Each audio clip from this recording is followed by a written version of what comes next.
Bapa di surga, kami bersyukur kepada-Mu Tuhan. Pada sore hari ini kami boleh hadir di rumah-Mu yang kudus ini. Kami boleh beribadah kepada Tuhan. Selama 1 minggu Engkau sudah memimpin kami dan memberkati kami. Dan pada saat ini kami datang kepada-Mu Tuhan dengan segala kelemahan, segala dosa yang sudah kami perbuat sepanjang minggu. Dan kami mohon ampun Tuhan. Dan pada saat ini ketika kami ingin merenungkan sebagian daripada firman-Mu, kami mohon Engkau hadir melalui Roh-Mu yang kudus. Firman-Mu dicerahkan bagi kami, sehingga kami boleh mengerti kehendak-Mu melalui firman-Mu, sehingga kami boleh menjadi anak-Mu yang hidup lebih berkenan kepada Tuhan.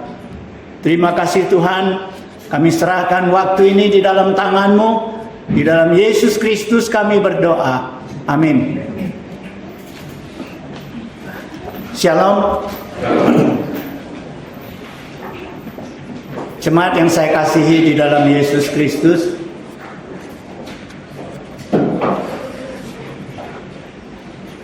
tadi ucapan Sincianya sudah diborong oleh Bu Siska ya. Jadi saya hanya mengucapkan Sin Chun Mong An. Semoga di tahun baru ini kita diberkati. Ya, hari ini sesuai ketentuan rapat majelis, ibadah ini adalah bernuansa Tionghoa. Sebenarnya minggu yang lalu ibadah ini kita adakan tanggal 1. Tapi karena ada konferensi resort, sehingga ibadah ini kita tunda sampai hari ini. Dan Sincia sudah ditutup pada tanggal 3 Maret tadi. Namun demikian, kalau kita lihat dekor kita yang penuh nuansa Sincia, maka hari ini saya juga membawakan firman Tuhan yang berkaitan erat dengan peristiwa Sincia.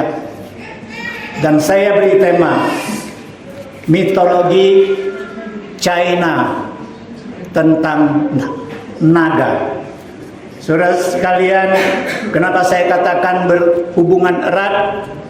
Karena setiap ibadah atau setiap momen perayaan Sincia, naga menempatkan peran yang sangat penting.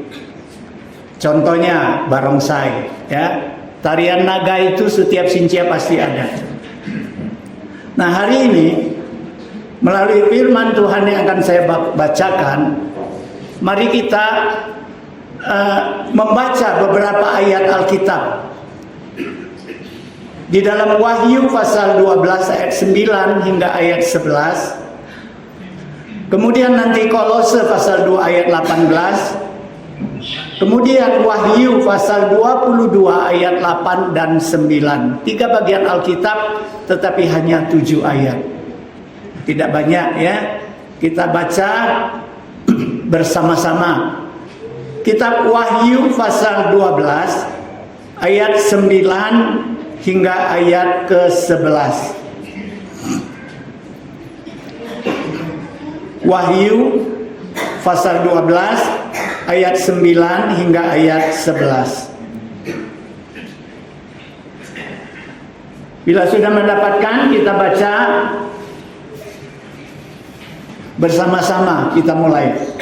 Dan naga besar itu, si ular tua yang disebut iblis atau Satan, yang menyesatkan seluruh dunia, dilemparkan ke bawah.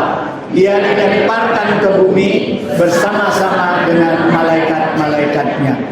Dan aku mendengar suara yang nyaring di sorga berkata, sekarang telah tiba keselamatan dan kuasa dan pemerintahan Allah kita, dan kekuasaan Dia yang diurapinya, karena telah dilemparkan ke bawah pendakwa saudara-saudara kita yang mendakwa mereka siang dan malam di hadapan Allah kita.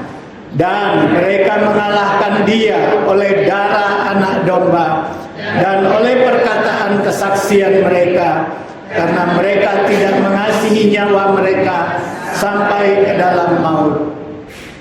Kita baca bagian kedua, Kolose pasal 2, Kolose pasal 2 ayat ke-18. Kolose pasal 2 ayat ke-18 kita baca bersama, kita mulai. Janganlah kamu biarkan kemenanganmu digagalkan oleh orang yang pura-pura merendahkan diri dan beribadah kepada malaikat, serta berkanjang pada penglihatan-penglihatan dan tanpa alasan membesar-besarkan diri oleh pikirannya yang duniawi. Kita baca lagi satu bagian, yaitu di dalam Wahyu. Di dalam Wahyu pasal 22. Wahyu pasal 22 ayat 8 dan ayat 9. Wahyu 22 ayat 8 dan ayat 9. Kita mulai. Dan aku, Yohanes, akulah yang telah mendengar dan melihat semuanya itu. Dan setelah aku mendengar dan melihatnya, aku tersungkur di depan kaki malaikat yang telah menunjukkan semuanya itu kepadaku untuk menyembahnya. Tetapi ia berkata kepadaku, jangan berbuat demikian. Aku adalah hamba seperti engkau dan saudara-saudaramu, para nabi dan semua mereka yang menuruti segala perkataan kitab ini. Sembahlah Allah. Jemaat yang saya kasihi di dalam Yesus Kristus, mitologi tentang naga, hampir setiap bangsa memiliki mitologi tentang naga. Namun mempunyai simbol, mempunyai pemahaman yang berbeda-beda. Contohnya, ya, Eropa mempunyai mitologi naga, tapi naga bagi orang Eropa itu adalah monster yang ganas, monster yang jahat, yang perlu ditaklukkan. Indonesia pun ada mitologi naga. Tapi hari ini saya akan menjelaskan, karena di dalam momen Xinjia perlu kita ketahui, kita kenal bagaimana pandangan orang Tionghoa tentang naga. Saudara sekalian, ternyata di dalam tradisi Tionghoa, Lung atau naga itu disebut Lung. Naga ini bermakna sangat positif. Lung dianggap sebagai makhluk surgawi. Saudara sekalian, mari kita lihat bagaimana sejarah orang-orang Tionghoa kuno. Mereka mengenal makhluk surgawi ini. Saudara sekalian, kira-kira 4.000 tahun sebelum Yesus lahir, jauh sebelum kerajaan Shang, dinasti Shang. Nah, orang Cina kuno ini mendapat penglihatan dari Allah yang mereka sebut Shangti. Ya, kalau orang China kuno mereka sebut Allah itu Shangti. Jadi mereka pada suatu hari mendapat penglihatan tentang naga ini. Nah, saudara sekalian, pada saat itu mereka melihat ada sebuah makhluk yang memiliki 2 kepala dan tubuhnya seperti pelangi. Dan mereka melihat itu, makhluk itu menari-nari di pinggir sungai Huanghe atau sungai kuning di RRC. Sungai kuning ini, Huanghe ini adalah sungai yang sangat membawa bencana bagi rakyat. Karena hampir setiap tahun sungai ini selalu membanjiri kota-kota. Nah, saudara sekalian, air sungai ini kuning, keruh, sangat keruh sampai sekarang pun. Huanghe kalau kita lihat di TV sangat kuning dan arusnya sangat deras. Namun sekarang karena teknologi negara sudah bisa menangani, menaklukkan sungai ini sehingga tidak sering membawa bencana banjir. Nah, saudara sekalian, pada saat itu hujan lebat, halilintar berturut-turut berbunyi, dan mereka diberi penglihatan oleh Sangti, oleh Tuhan yang mereka sebut, dan mereka lihat ada makhluk yang kepalanya dua, tubuhnya mirip pelangi, kemudian menari-nari di pinggir sungai Huanghe. Saudara sekalian, kemudian mereka lihat makhluk itu naik ke langit, ya, mengiringi halilintar dan kilat yang berbunyi berturut-turut tanpa henti. Dan mereka melihat makhluk itu jalan seperti kilat. Itulah awal mulanya mitos tentang naga. Lantas orang Chinese menganggap bahwa makhluk itu adalah utusan surga. Makhluk itu adalah makhluk surgawi. Saudara sekalian, makhluk surgawi ini kalau hadir ke dunia, pasti dia membawa hujan. Ya, kadang-kadang dia membawa badai, kadang-kadang dia membawa bencana alam. Nah, saudara sekalian, sehingga Lung ini dianggap makhluk surgawi seperti malaikat. Saudara sekalian, lantas kita lihat bagaimana fungsi Lung ini seperti fungsi malaikat.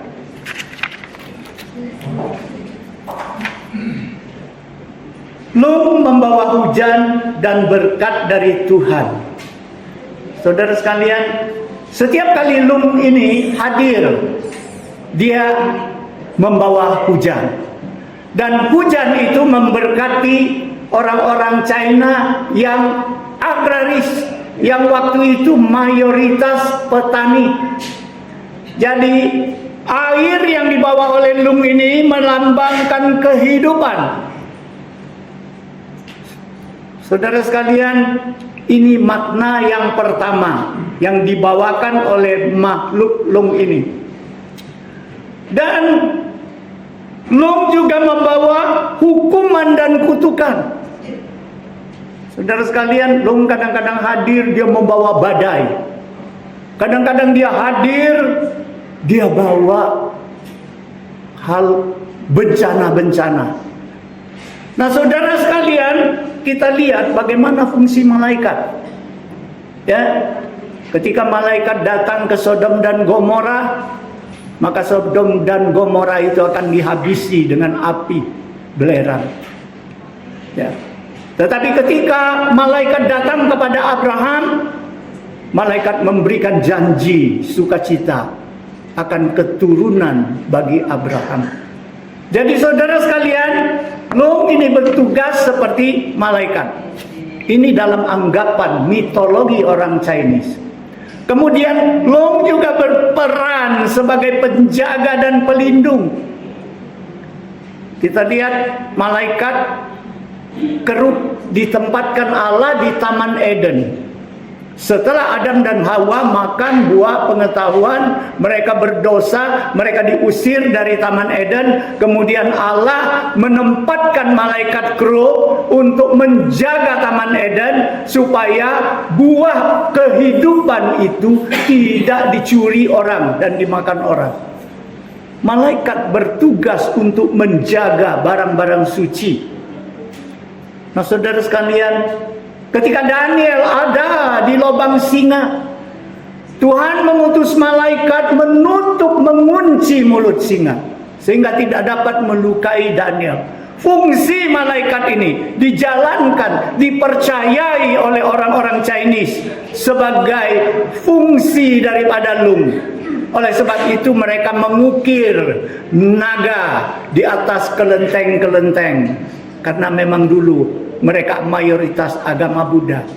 Di atas wihara-wihara, di atas atapnya ada ukiran naga, dan itu lambang untuk melindungi kelenteng itu daripada serangan kuasa jahat dan petir, sambaran petir.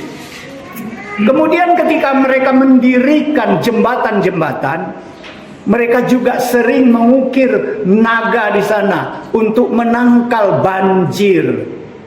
Nah, saudara sekalian, lung juga simbol kepemimpinan dan kekuasaan. Oleh sebab itu, setiap dinasti kalau raja disebut apa? Keturunan naga, Long Chung. Jadi kalau raja itu keturunan naga. Kemudian dia pakai Long Hao, baju kuning emas yang bersulamkan naga. Itu hanya boleh raja yang pakai, nggak boleh orang lain. Kemudian kursi atau tahta yang dia duduk adalah Long Yi. Kursi itu ada kepala naganya, dan itu hanya boleh diduduk oleh raja. Nah, inilah Lung dianggap sebagai simbol kepemimpinan dan kekuasaan. Kemudian Lung juga sering dikaitkan dengan hoki dan kesukaan, kesuksesan, keberhasilan. Oleh sebab itu, setiap acara-acara yang besar, yang sukacita, selalu Lung ini hadir di situ.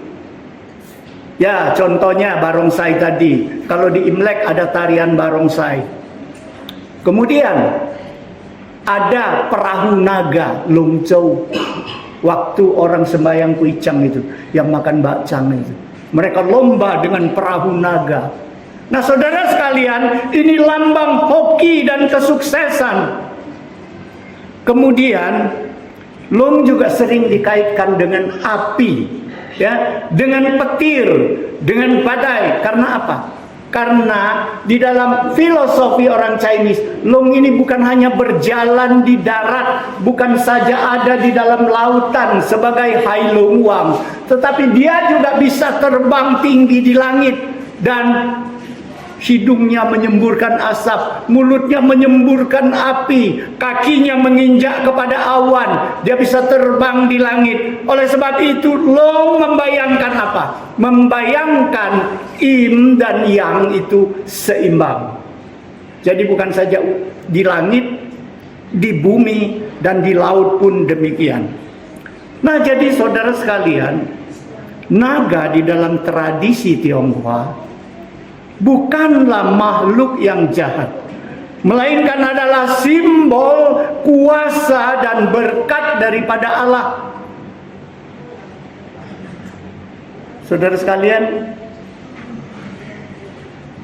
kalau naga itu sebagai simbol, maka Kristus yang kita sembah sebagai umat Kristen bukan sekedar simbol. Dia adalah sumber. Ya. Kalau tradisi China menganggap Lung itu adalah simbol kuasa dan berkat, dia yang membawa mandat, dia yang membawakan visi dari Sangti, dari Allah kepada manusia, maka Kristus adalah sumber segala kehidupan, sumber segala berkat. Kalau naga dan malaikat itu adalah ciptaan Allah, maka bagi orang Kristen, Kristus adalah penciptanya. Jadi saudara sekalian, kalau budaya Tionghoa menyangkutkan naga itu dengan air dan hujan yang membawa berkat, membawa kehidupan kepada manusia, maka Kristus yang kita sembah itu mengatakan, akulah air hidup. Kalau kamu haus, barang siapa haus, datanglah, baiklah ia datang kepadaku dan minum.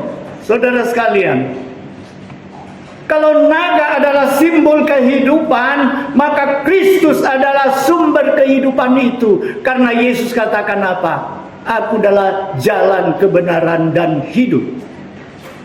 Saudara sekalian, jika naga itu melambangkan harapan dan berkat, maka Kristus bukan sekadar harapan, tapi kepastian daripada berkat itu.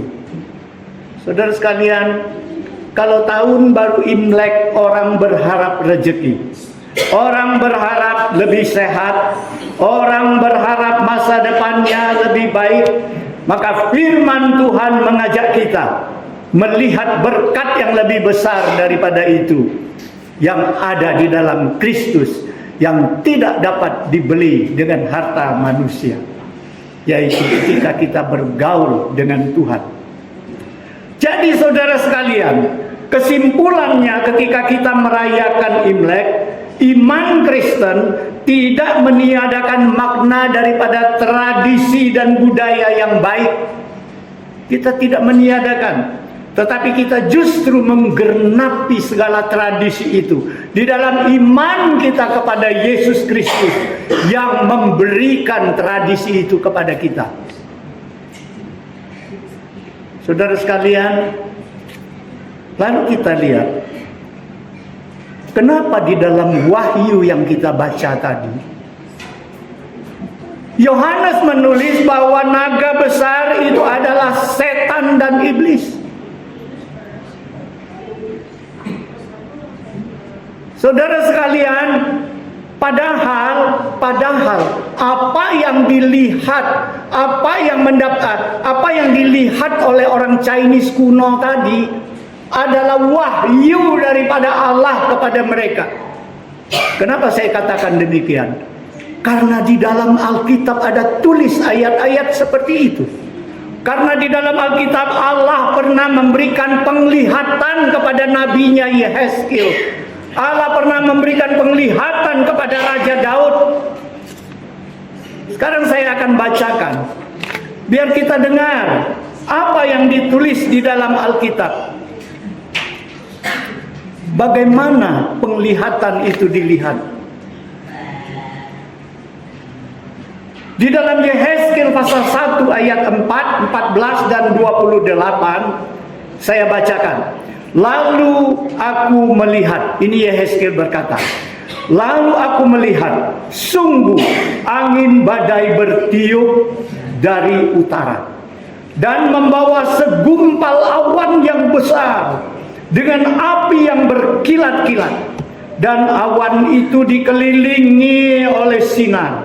Di dalam dan di tengah-tengah api itu kelihatan seperti suasana mengkilat. Makhluk-makhluk hidup itu terbang ke sana kemari seperti kilat, seperti busur pelangi yang terlihat pada musim hujan di awan-awan. Demikianlah kelihatan sinar mengelilinginya. Begitulah kelihatan gambar kemuliaan Tuhan. Tatkala aku melihatnya, aku sembah sujud. Saudara sekalian, bukankah penglihatan yang ditulis di dalam Alkitab ini yang Allah berikan kepada nabinya Yehezkiel sama seperti apa yang dilihat oleh rakyat Tionghoa kuno itu? Saudara sekalian, namun ada bedanya. Kalau orang Chinese kuno menganggap itu adalah makhluk malaikat, makhluk surgawi. Tetapi Yehezkiel melihat itu adalah kemuliaan Tuhan, sehingga tatkala itu dia tersungkur dan dia bersembah sujud. Ini perbedaannya. Orang Tionghoa menganggap itu makhluk gaib, naga itu. Tapi Yehezkiel melihat itu Allah menunjukkan kemuliaannya, sehingga dia menyembah dan bersembah sujud. Kemudian di dalam 2 Samuel kita lihat pasal 22 ayat 9 sampai 15 bagaimana Daud menulis. Daud diberi penglihatan, asap membumbung dari hidungnya. Ini makhluk ya yang dilihat. Dari hidungnya mengemput asap. Api api menjilat keluar dari mulutnya, bara menyala keluar daripadanya. Ia menekuk langit, lalu turun ke dalam kekelaman. Ada di bawah kakinya. Ia mengendarai kerub, lalu terbang dan tampak di atas sayap angin. Dan ia membuat kegelapan di sekelilingnya menjadi pondoknya. Air hujan yang gelap, awan yang tebal, karena sinar kilat di hadapannya. Bara api menjadi menyala. Tuhan mengguntur dari langit.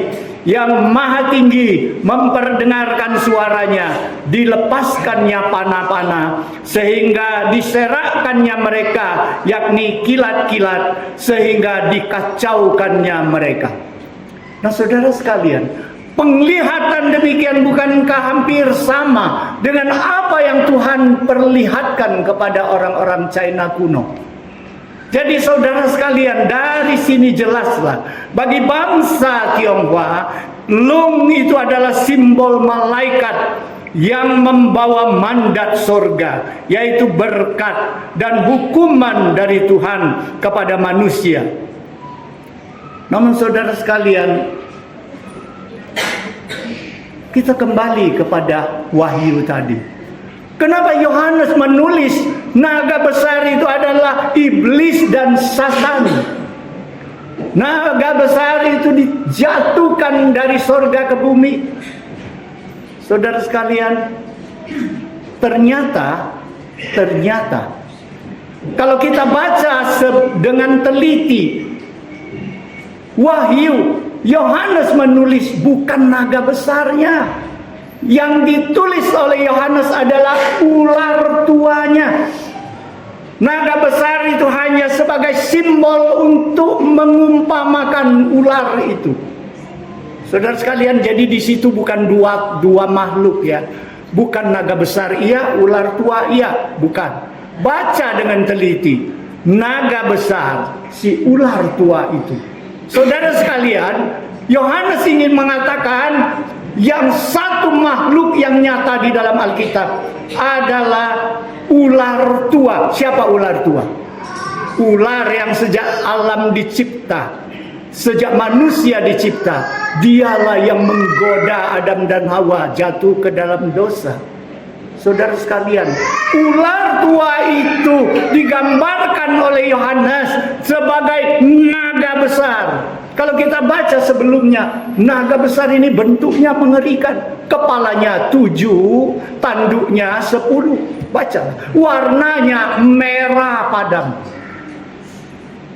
Saudara sekalian, kalau kita baca ya, kita baca di dalam Wahyu. Di dalam Wahyu ini Yohanes sering kali memakai simbol-simbol untuk menjelaskan wahyu yang dia lihat, wahyu yang dia dinyatakan oleh Tuhan. Di antaranya perempuan yang berselubung matahari, di antaranya anak domba, di antaranya naga besar itu. Ada 15 tanda yang banyak di dalam Wahyu yang digunakan Yohanes untuk menjelaskan wahyu Allah. Jadi di sini Yohanes, mengapa tidak menggunakan contoh yang lain? Kenapa Yohanes memakai naga besar? Kenapa enggak pakai anjing? Kenapa dia pakai naga besar? Saudara sekalian, ternyata di dalam dunia Yahudi, naga itu simbol apa? Naga itu simbol kekacauan, kekuatan chaos. Artinya kekacauan yang tidak bisa ditanggulangi oleh manusia. Ya, naga itu mempunyai lambang kekacauan, mempunyai lambang dan ciri ular laut yang raksasa. Dan di dalam filosofi orang Yahudi, bahasa asli daripada naga itu adalah Tanin dan Leviathan. Saudara sekalian, Tanin dan Leviathan ini adalah penguasa kegelapan. Jadi kalau kita ringkas, naga Di dalam Yahudi melambangkan apa? Kekacauan, kekuatan alam liar, musuh umat Tuhan, kesombongan, kekejaman penguasa dunia, sesuatu yang besar yang menakutkan. Nah, saudara sekalian, termasuk Raja Firaun disebut naga, termasuk Raja Nebukadnezar, penguasa yang kejam terhadap bangsa Israel.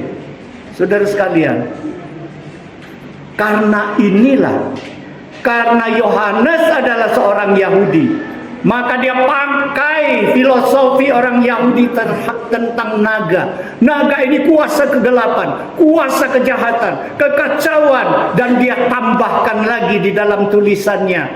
Apa yang dia tambahkan? Penyesat. Saudara sekalian, bukan cuma buat kacau, bukan kegelapan, bukan cuma buat orang khawatir, bukan cuma kesombongan, kekejaman, tetapi penyesatan ditambah oleh Yohanes. Kenapa? Yohanes katakan, dia menyesatkan bukan saja sejak Adam, tapi terus sampai zaman berakhir. Si naga besar ini, yaitu si ular tua ini, yang akan membuat penyesatan sampai akhir zaman. Jadi saudara sekalian, di dalam filosofi orang Tionghoa, ular dan naga itu tidak bergabung. Sangat jelas bedanya. Kita lihat ya di 12 sio. Tahun kelima sio naga, tahun ke-6 sio ular. Beda posisi.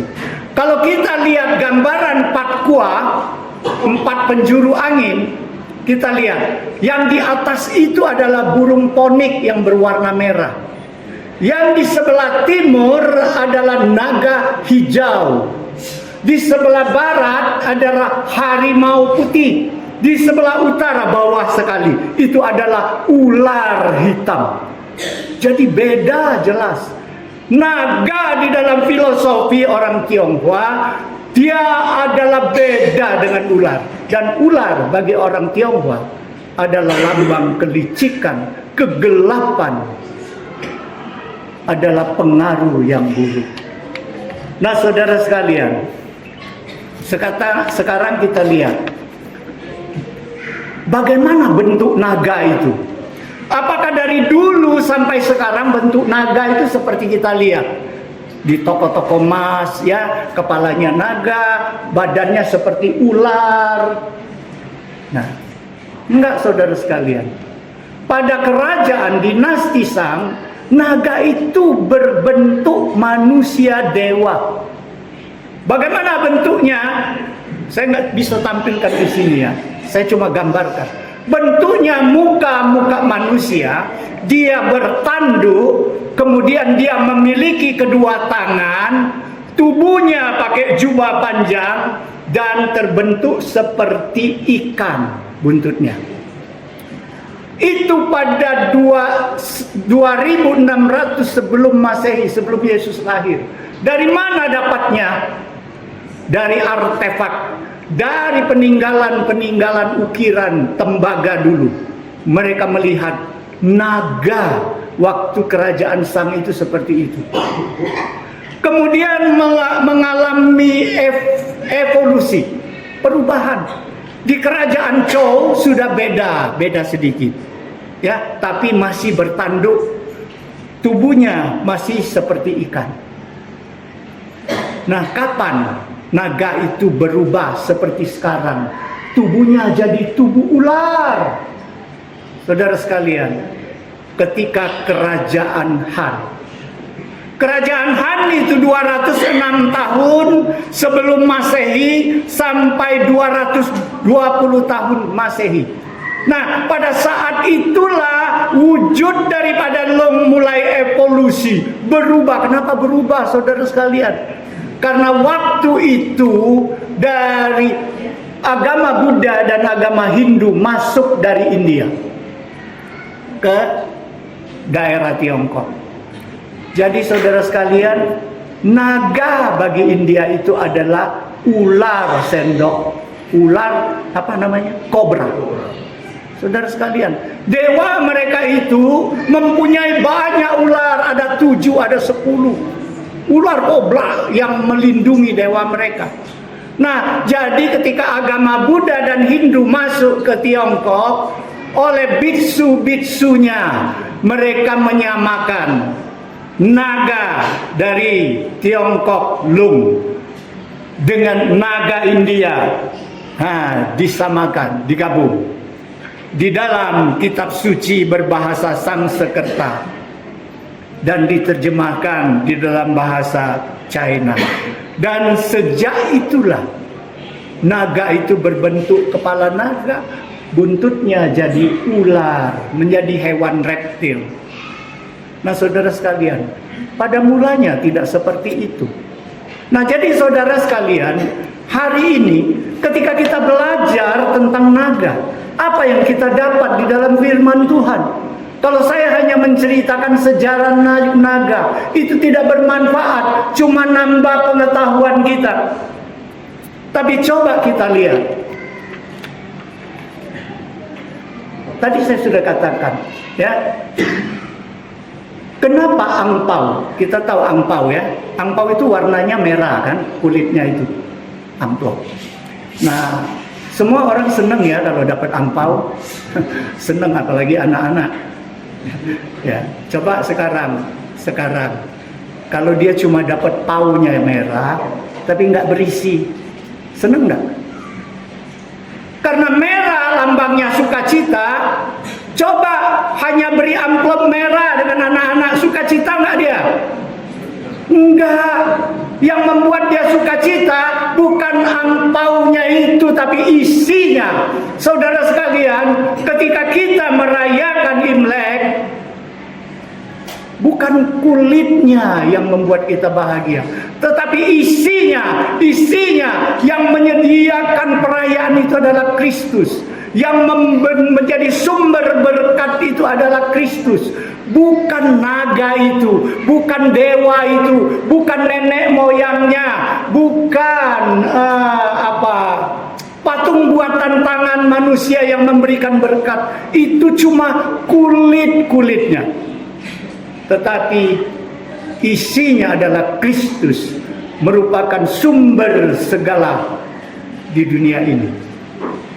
Saudara sekalian, sebagai umat Kristen kita berbahagia karena kita merayakan tradisi dan kebiasaan itu, kita akui, tetapi iman kita di dalam Kristus tidak mengalami kekalahan. Saudara sekalian, di dalam Kolose pasal 2 ayat 8 tadi Paulus mengatakan apa? Jangan biarkan kemenangan imanmu digagalkan oleh penyembah-penyembah kepada malaikat dan sebagainya. Jangan, ya, karena segala kepenuhan sudah ada di dalam Kristus. Kita memiliki Kristus yang memiliki segalanya. Segala yang kita butuhkan ada di dalam Kristus. Segala yang kita tidak pikirkan ada di dalam Kristus yang Dia bisa berikan kepada kita. Jadi kita jangan biarkan kemenangan iman kita itu digagalkan. Paulus mau ngomong apa di sini? Cukup sembah kepada Tuhan, nggak usah pakai penyembahan yang lain-lain sebagai embel. Ya, banyak orang ke gereja, sembayang yang lain dia juga ikut. Ya. Orang pergi kemana, daerah-daerah angker-angker untuk bayar niat segala macam, ikut dia. Ya, pokoknya lebih banyak dia menyembah, lebih banyak berkat. Nah, saudara sekalian, di sini Paulus katakan jangan biarkan kemenangan iman kita itu digagalkan oleh penyembahan-penyembahan yang lain-lain. Saudara sekalian, kita lihat lagi satu pengajaran yang sangat baik. Tadi Yohanes mengatakan bahwa naga besar itu adalah iblis dan setan. Begitu besar kuasa iblis dan setan, ingin menyesatkan orang. Dia berkepala 7, dia bertanduk 10. Saudara sekalian, hebat sekali kuasa iblis itu. Tetapi Yohanes tidak berhenti tulis di situ. Ya, coba dibacakan. Di dalam Wahyu pasal 12 ayat 11 di situ Yohanes tulis apa? Mereka mengalahkan dia oleh darah anak domba. Saudara sekalian, Yohanes menutup perkataannya. Sehebat apapun ular tua itu, sehebat apapun dia seperti naga yang besar itu, tetapi mereka dapat mengalahkan dia dengan darah Kristus, darah anak domba, yaitu dengan penebusan Yesus di salib. Bukan seperti itu saja. Firman Tuhan yang kita baca di dalam Wahyu tadi, Yohanes mengajarkan ketika dia mendengar wahyu dari malaikat, ketika dia ditunjukkan, diberikan penglihatan, dia menjadi kagum. Langsung dia jatuh menyembah kepada malaikat. Malaikat bilang apa? Jangan sembah aku. Aku sama dengan kamu. Aku adalah utusan. Aku adalah perantara. Sembahlah kepada Allah. Saudara sekalian, di sini Yohanes 2 kali menulis itu. Tadi kita baca hanya 1. Tetapi di dalam catatan saya, di dalam Wahyu Yohanes 2 kali mengulang tulisnya. 1 kali di pasal 19 ayat 10.